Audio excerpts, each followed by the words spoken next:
BFM. My name is Esther Mwachuku, and these are the top stories.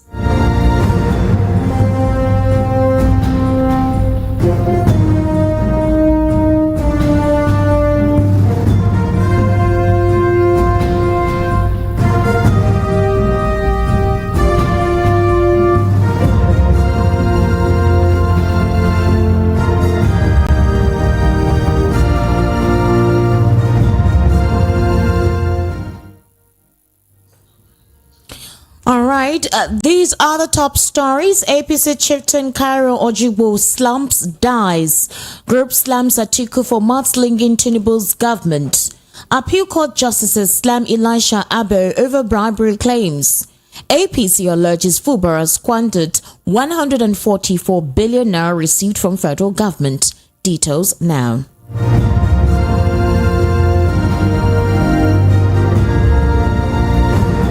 The world news begins with a former member of the House of Representatives who represented Ika Federal Constituency of Delta State, Dr. Kyo Ojo, who slumped and died. Reliable sources said the outspoken politician and chieftain of the All Progressives Congress died on Wednesday night while watching the AFCON 2023 semi-final match between Nigeria and South Africa. Now, as soon as a penalty kick was awarded against Nigeria during the AFCON match with South Africa on Wednesday's semi-final clash in Bouake, Ivory Coast, he slumped. Meanwhile, President Bola Tinubu has expressed sadness over the death of a former House of Representatives member, Kyo Ojo. The president condoled with the Ojo family and the government and people of Delta State over what he called the tragic loss. While praying for the peaceful repose of the departed, President Tinubu comforted his family and urged them to find strength and hope in God Almighty. Elsewhere, a group identified as the Independent Media and Policy Initiative has warned former Vice President Atiku Abubakar against putting out fallacious statements against while discussing national issues. They urged Atiku to be more decorous and truthful. The group argued that the People's Democratic Party flag bearer in the 2023 election has been making statements aimed at demonizing President Bola Tinubu's policies through deceptive generalizations. Speaking via a policy document signed by its chairman, Niyi Akinsiju, the group noted that all the press statements issued by the former presidential candidate in the last few days show an uncharacteristic poor understanding of issues by an individual who was once a vice president. It noted that it came to such a conclusion after a careful analysis of Atiku's recent public statements on President Tinubu's policy deployment. Meanwhile, the justices of the Court of Appeal has asked former Adamawa North Senator Elisha Abo to provide evidence to establish bribery claims he made against them. You do recall that the former senator accused the president of the Court of Appeal and others of taking bribes to rule against him in the judgment that ousted him from the Senate. The senator said he had written petitions to President Bola Tinubu and the National Judicial Council to investigate the bribery allegations. Reacting to the allegation in a statement issued by a life bencher, Uwe Medimo Nwoko, a senior advocate of Nigeria, the appeal court justices asked Abo to apologize to the appeal court president, Monica Dongban-Mensem, Justice Ijeoma Egwuatu, and the entire judiciary for his unproven allegations. The statement added that if the senator insisted that he would not provide evidence to support his claims, he would face legal consequences for his actions. This statement reads, on the 1st of February 2024, Senator Elisha Abo, in a widely publicized press conference, made very wild and unsubstantiated allegations against the president of the Court of Appeal. The Honorable Justice Monica Dongban-Mensem, the Honorable Justice Ijeoma Egwuatu, a Justice of the Supreme Court designate, and Honorable Judges of the various tribunals and courts, as well as Justices of the Court of Appeal. Senator Abo, in his reckless and unconscionable press briefing, described the President of the Court of Appeal as a cash and carry judge. He alleged that judges now send their children and agents to go around asking for bribes. It is instructive to note at this stage that up till this moment, Senator Abo has not produced any iota of evidence to substantiate his weighty allegations. End quote. While in Rivers State, a fresh political crisis seems to be brewing in Rivers State following another allegation by the All Progressives Congress The APC in Rivers State has accused the governor, Siminalayi Fubara, his administration of squandering the sum of 144.28 billion naira received from the Federation account. Chairman of the APC Caretaker Committee in the state, Chief Tony Okocha, disclosed this on Tuesday in Port Harcourt while discussing during a visit by the party leadership to members of the State House of Assembly. Okocha revealed that based on the data the party received from the Federal Accounts Allocation Committee, the sum was received by the state government between June 2023 and December 2023. He expressed regrets that the amount, which is outside 10 billion naira internally generated revenue, has not translated into action in any way in terms of development in the state. The APC Caretaker Committee warned that the party will not hesitate to punish any of its members found to be involved in the ongoing squandering of the commonwealth of the people of the state. They also stated that it was important the Speaker, who as well responded, of the Rivers State House of Assembly, Right Honorable Martin Zamawule, used the opportunity to appreciate the APC leadership for the visit, saying it will strengthen members of the House. You're still listening to the World News at 12, right here in Voice of the People, 90.3 FM. And of course, you do know how we do it on the news. We have an analyst who will help give us a perspective or a breakdown of some critical issues as was read out, at the World News. I actually have via the telephone someone who is quite vocal when it comes to political, national and social affairs issues. And that is Mr. Darlington. Mr. Darlington, good afternoon and welcome to the World News at 12. Good afternoon, Esther. And how are you today? I'm fine. First of all, I want to say congratulations to you. You were quite hopeful that the Super Eagles would definitely triumph over Bafana. You owe me a bottle of beer. It was quite interesting, Mr. Darlington. Yesterday afternoon before the march, I saw an ad that the South Africans did where they called Nigeria the Generator Republic, and it was quite embarrassing. To be honest with you, in as much as we dealt with them. But in as much as it was quite ironical that at the end of the day, the Generator Republic was able to drag them home. This is what caused the conversation for a lot of Nigerians. For South Africa, in a denigrating format, to say that we are a generator, a generation, or a generator republic.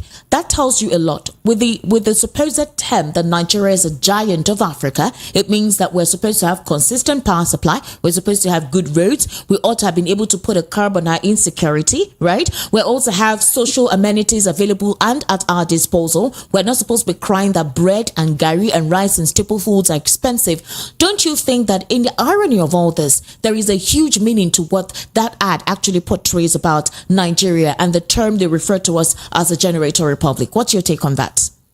Yeah, I will not blame them. I will only say that they should have been more succinct about it by telling our leaders, generator leaders. If they are called the Nigerian leader, generator leaders, it would have been made more sense because Nigerian people, we never voted for leaders who would bring such shame to us. After all, we liberated South Africa from apartheid yesterday, and look at what they are telling us. We liberated them, and because they had good leaders who laid the foundation for a future South Africa, and that was Mandela. Mandela came out of prison after 27 years, and he said, let South Africa be free. He did not victimize the white minority. They even begged him to go for a second time. He said, no, he wants to go and rest. And he left a solid legacy for South Africa. If it were here, after spending that years in the detention or in prison, he would have come out and rewrite the Constitution of South Africa and claimed that no other person will be president, the same member of the family. But this man was so modest. So modest. That is what I call patriotism. Okay. And the result is what you are seeing today in South Africa. That is leadership. Well, Mr. Darlington, in reality, I think this should give our leaders the opportunity to think over and see the light or the perspective through which their international counterparts, look at them. One would think that, yes, it was an irony. If you look at it, they intended to mock us, but somehow that mockery turned back against them, right? But in reality, there's a truth to whatever it is the South Africans meant in terms of trying to undermine or underestimate us. So I think our leaders really need to look into this. For us to have such a very appalling perspective with our international counterparts is a wrong move, and something needs to be done as soon as possible. Now let's look at a particular group who were demonizing the former Vice President Atiku Abubakar and the presidential candidate of the People's Democratic Party in the just concluded 2023 elections. Now, they say that he has always put out fallacious statements against President Bola Ahmed Tinubu. He had made statements that demonized him, brought him down, made him look like he was clueless and really had no idea on how to govern the country, despite the fact that we're seeing a 100% increase in everything from May 29. Now, the situation has gotten to the point that a lot of Nigerians are beginning to feel or make expressions like Buhari's tenure was preferable to this. What's your take on that? Please, I want to ask a question. This group that came up all of a sudden, which independent media did they represent? You mean what Atiku said, is it true or false? These are issues. They call themselves Independent Media and Policy Initiative, IMPI. They're saying that the president the former vice president has always mudslinged the president. Yes. If that organization, if they are serious and sincere, they shouldn't even utter a word against what Atiku said, because they are all true. The facts are there. You know, there is something we say in law, res ipso loquito. That means the fact speaks for itself. I don't know the one crying about Tinubu's policy, Ebim Tawa. I don't know the one. So what is the noise about what Atiku said? Let them leave the messenger and look at the message. Mr. Darlington. That is what I expect them to do. The crux of the matter is this. As of yesterday, there were 2 protests that took place in different states simultaneously. That was in Suleja, another one in Kogi, on Monday, Niger and Kano states. Now, 4 states have taken over, gone on the streets to clamor and ask that something needs to be done, considering the high cost of living. Everything has increased by 100%. Mr. Darlington, the problem is this. There is food, but people cannot buy food. Let me give you a practical breakdown of what is operating now, right? And what was obtainable as of May when President Bola Ahmed Tinubu was inaugurated. As of May at that time, right? A bag of rice was 35,000 naira. Now it sells for 70,000 naira, 70,000 naira. Bag of gari, yellow gari, which used to sell for 25,000 naira as of May when former Muhammadu Buhari was the president, before the inauguration of President Bola Ahmed Tinubu. A bag of yellow gari, which is like a staple food for the poorest of the home, is now 40,000 naira. White gari sells for 30. Now you now have corn, which is maize. Now you will say a lot of people don't consume maize, but it's used for other items in the manufacturing industry, in the textile industry, even in the pharmaceutical industry. They use corn, they use starch. It's a produce for most of the ingredients they make. Corn is now sold for 60,000 naira for a bag from 19,000. And you have millet that used to be sold for 18,000, now 55,000. All right. Then you have baking pastries and all of that used to sell for 28, now 50,000. What I'm trying to tell you now is this, Barrister Darlington, is that common food items, staple foods that we use to sustain the home, even as little as egg considered to be protein. Let's forget meat or that's beef or any other proteinous items. Egg. Mr. Darlington, we've gotten to a situation that is beyond riotous. Will this administration say that Nigerians who are clamoring or asking for help are doing the wrong thing, and that the opposition criticizing it should not criticize? You see, so whenever I hear APC and their supporters making noise about propaganda or criticism, I just laugh. Because that was how they came into office, through propaganda and lies and deceit. But in this case now, everything that is being said against them is true. That is the difference. Every single thing anybody has said against Buhari and Tinubu, they are factual, 100% factual. So what is the denial here? What is the noise here? They should even be ashamed that they inherited an economy under Jonathan, only to destroy it. Nigerians have been very, very tolerant with APC. Mr. Darlington, regardless because of... I know that they did not even tolerate 1/4 of what you are tolerating from them, from Jonathan. They did not. You know what they did in Ojota? You know what they did in Ojota? So why is anybody trying to defend Tinubu now? On what ground and on what basis? That is the question. Are you saying that all is okay or what? Look at what they inherited from Jonathan, where we were when they took over. And look at where we are today. Mr. Darlington. They should not even make people to be angry. I'm telling you. It's like you are calling people a fool. Mr. Darlington, Mr. Darlington, a couple of political stalwarts, right, themselves are already beginning to complain. In fact, some persons within the All Progressives Congress are really now opening up, and they're complaining, like they're vituperating vehemently concerning the state of living in the country. In fact, at the moment, they have given President Bola Ahmed Tinubu's minister, they gave him a 7-day ultimatum to ensure that there is food available. We don't know how that's going to take place. However, in response to all of this wrath and cries, the federal government has said they are going to open a national food reserve to ease hardship for Nigerians. Critics have said that the Nigerian government has always been known for treating the symptoms and not the problem itself. That they know what the problem is. They know what the fundamental cause of a lot of things are, and the situation why it feels like our economy has deteriorated and why we have this ethnic polarization. But that they refuse to deal with the problem and rather focus on the symptoms. Will this initiative that the president has employed at the moment since a return from France, the unsolicited visit that he didn't tell us about, do we think it's going to curb the menace of the rising cost of food items? When they told us that Tinubu is a master strategist, I was laughing. Because if he truly what they claim he is, my dear, when somebody is laying a minefield for you, do you need to walk on top of that minefield? When somebody is laying a booby trap for you, do you need to walk on it? You came into office and you saw what Buhari have done for you. And you know that when you implement them, it will bring problem for you. And you went ahead and told us that you want to follow Buhari's footsteps. You want to consolidate on what Buhari did. If this man have sat down and look at this fuel subsidy thing critically, this wouldn't have been this way.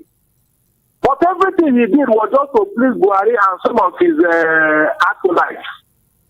Everything Buhari has been doing in office today is just to please some people, not that it will favor him or it will bring support to Nigerians. And that is the truth. I have told you here, Tinubu is going to struggle throughout his 4 years to please some people. And then destroy the Nigerian economy to the detriment. Please some people to the detriment of Nigerians. Please what set of people to the detriment of the entire populace. We are beginning to see 4 states have converged and asking the government to do something because of the state of condition of living in the country. You don't even want to talk about the health system. You don't even want to talk about entrepreneurs. Mr. Darlington, let's be categorical. Wait, let's not speak on sentiments. Let's be factual. It has gotten to a point where people no longer talk. Right now, people are ready for anything that takes place. This is not an avenue to heat up the politics. This is a fact of the matter. This is the basic fabric of the nation, which is hanging at a very thin thread. The question now is, October 2020 at the time, when Nigerians converged, specifically right here in Lagos at the Lekki toll gate, one of the reasons was the fact that there was police brutality. And that beyond that, they raised up other issues as well. At the time, we saw how it turned out. But a situation where now, beyond tribe, beyond religion, everyone is converging and saying something needs to be done. 100% increment. And the worst part is, insecurity is not abating. Would you say that with all of this, the president will be more concerned about ensuring he absolves a couple of persons and not to the generality of the public? Don't you think that would be illogical for him to employ at the state the country is at the moment? He is not concerned though. You can't say he's not concerned, Mr. Darlington.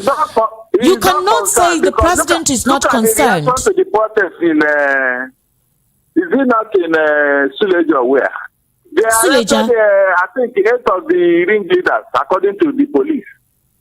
They arrested them for leading the protest. That is the reaction of Tinubu's government. That is the reaction. To tell you that they are not bothered. They are not even concerned with the life of the people.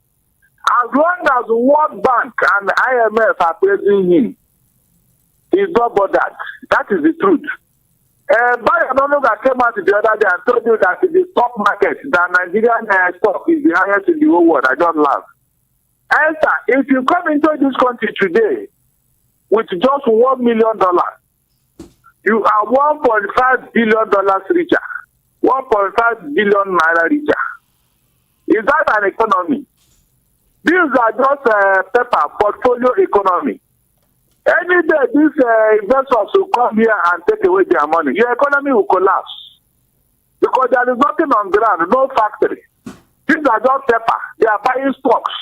And when you look at the amount of money they brought out to buy stocks, you think that you have money. You don't have any money. These are bubble economy. You don't look at paper and see figures, and you think that you have money. You don't have any money. All right. Money is when you are industrialized, when there is an economy. Mr. Darlington. That is what is deceiving people like Bayononoga. Finally, before I let you go, the Justice of the Court of Appeal, they've asked former Adamawa North Senator Elisha Abo to provide evidence to establish bribery claims he made against them. Now, we do know that Elisha Abo has a history, the whole sex toy history. As of last week, Elisha Abo claimed that the justice system is paralleled with corruption, and made such an allegation on a very public forum via a press conference. Now, at the time, he said what he said because the judge at the time who ruled in his matter, he claimed that the judge collected bribes from certain other persons against him and ruled not in his favor. Now, the Court of Appeal is asking Elisha Abo to substantiate his claims by presenting evidence within a couple of days. Otherwise, these wild and callous allegations he has made will definitely not sit well with him. He's going to be sued. So, Elisha Abo as an individual and the claims that he made that made him make such a statement in public by calling the judiciary, calling them irrelevant, stating that they're filled with bribes and that the allocation or their promotion is not based on merit. He literally liquidated the authenticity of the appeal court, and the appeal court is asking that he must apologize to the appeal court president, Monica Dongban Mensem, as well as Ijeoma Egwuatu and the entire judiciary for his unproven allegations. Did Elisha Abo make unproven allegations based on sentiments, or was he being factual with the publication, or rather the press conference he held last week? The man is speaking facts. So, he's speaking facts regardless of the fact that he seems to be sentimental. Even the main actors have already confessed. You remember what the husband of Bukachua said? Yes. Is there not enough evidence? Please, somebody should answer me. But he made these allegations in public. Even, what's his name? The erudite Elisha Abo. You heard what he said about the corruption even at the apex court. So what is anybody saying that Abu have said that is not true? Those ones that said they made all those confessions and made all these things in the past, why were they not arrested? Why were they not called to come and give evidence? But if Elisha Abo is not able to present any evidence in the next couple of days, he will be sued for making such callous and unsubstantiated claims, regardless of what he knows. So the question is, when he came out publicly to make such claims and he had no evidence, what don't you think is a detrimental aim for him now? Even the rest, nobody gives evidence for bribe. It's like asking police to come and show evidence that they collected bribe. Is it possible? Please, can anybody come and substantiate evidence of bribe? You don't transfer money through, but you give, this is money that is changed hand physically. No written agreement, no evidence, nothing between the two parties. So what does anybody say? These are things, even by their conduct, the judiciary have messed up Nigeria up to the highest level of our courts. They have messed up. Go and ask lawyers who have been interfaced with them. They will tell you what they went through. So what is anybody saying? Look at the second in command to the CBN. Didn't you hear what he said when he was retiring? Look, is that one fabrications? Is that fabrication? Somebody should answer. All this one, maybe they have seen Abu as a weak link. They want to harass him so that he will apologize. Even if the man apologizes, the truth is there now. The truth is there. Let nobody be deceived. Even if Dangban Mensa, was she not the one that said that all appeal cases should now be in Lagos and Abuja because some people are interfering? What people are, whom are they interfering with? Is it not judges? Is it not judges? Tell me. If you are told that the judges are above board, that with all the interference that they resisted politicians, it will have made difference. Is it not because of this interference that they shifted this matter between Lagos and Abuja? Even at that, it didn't end the matter. Mr. Darlington, we've run out of time. So all these things harassing people right, left, and center, when the truth is there, I don't understand. Instead of you to look at the complaint and address it, you are harassing people because you know that nobody can give you evidence of bribe. Mr. Darlington, thank you so much. I sincerely do appreciate you having to give us your perspective on the issues on the World News at 12. Thank you so much. Time is no longer on my side. Thank you, my dear. You're welcome. And now to wrap up the world news at 12, here again are the top stories. You heard that the APC chieftain Kyo Ojo was slumped and died during the Nigeria to South Africa knockout stage match. Group slams Atiku for mudslinging Tinubu's government. Appeal Court Justices slam Elisha Abo over bribery claims. And APC alleges Fubara squandered 144 billion naira received from the federal government. That's a wrap on the world news at 12. My name is Esther Wachuku. Good afternoon and thank you for listening. Up next is Matters with Ikami Judah.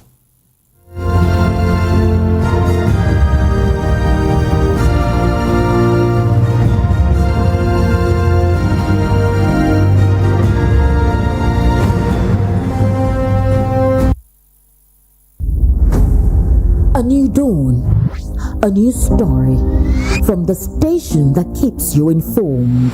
Breaking news.